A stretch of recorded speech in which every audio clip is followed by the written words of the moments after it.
Spoken ইংলিশের জন্য গুরুত্বপূর্ণ কিছু ইংরেজি বাক্য, যেমন ছবিতে কে এর ইংরেজি হলো who is on the photo, ছবিতে কে। রান্নাঘরে কে এর ইংরেজি হলো who is in the kitchen, রান্নাঘরে কে। কে দায়িত্ববান, হু ইজ সেন্সিবল।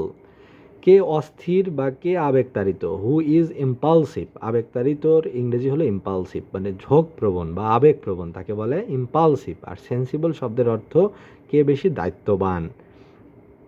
কে দায়ী এর ইংরেজি হলো হু ইজ রেসপন্সিবল, কে দায়ী। ওই লোকগুলো কারা, হু আর দোজ মেন, ওই লোকগুলো কারা। তুমি উপদেশ বা বক্তৃতা দেওয়ার কে, অর্থাৎ তুমি আমাকে উপদেশ দেওয়ার কে, who are you to preach. Preach শব্দের অর্থ কোনো কিছু প্রচার করা, সাধারণত ধর্ম প্রচার করা।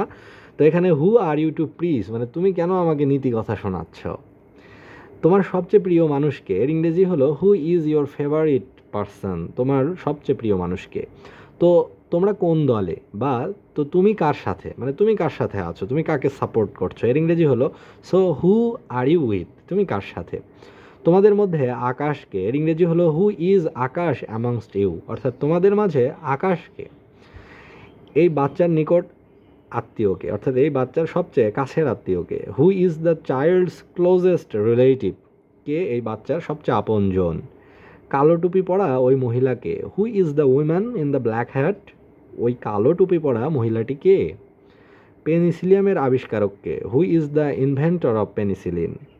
স্কুলে তোমার সবচেয়ে ভালো বন্ধুকে, who is your best friend at school. কে আমার নতুন কলম নিয়ে গেছে, who is taken my new pen, কে আমার নতুন কলম নিয়ে গেছে। সে কে, সে কে আর সে আমাদের কাছে কি চায়, অর্থাৎ সে কে এবং সে আমাদের কাছে কি চায়। Who is she and what does she want from us, সে কে এবং আমাদের কাছে সে কি চায়। তোমাদের সমাজে সবচেয়ে প্রভাবশালী লোক কারা, who are the most influential people in your society, তোমার সমাজের সবচেয়ে প্রভাব বিস্তারকারী লোকজন কারা। আমি তোমার সাথে সকালে যে মহিলাটাকে দেখলাম সে কে, who is the lady I saw with you this morning, who is the lady I saw with you this morning, অর্থাৎ আজ সকালে তোমার সাথে যে মহিলাটিকে দেখলাম সে কে।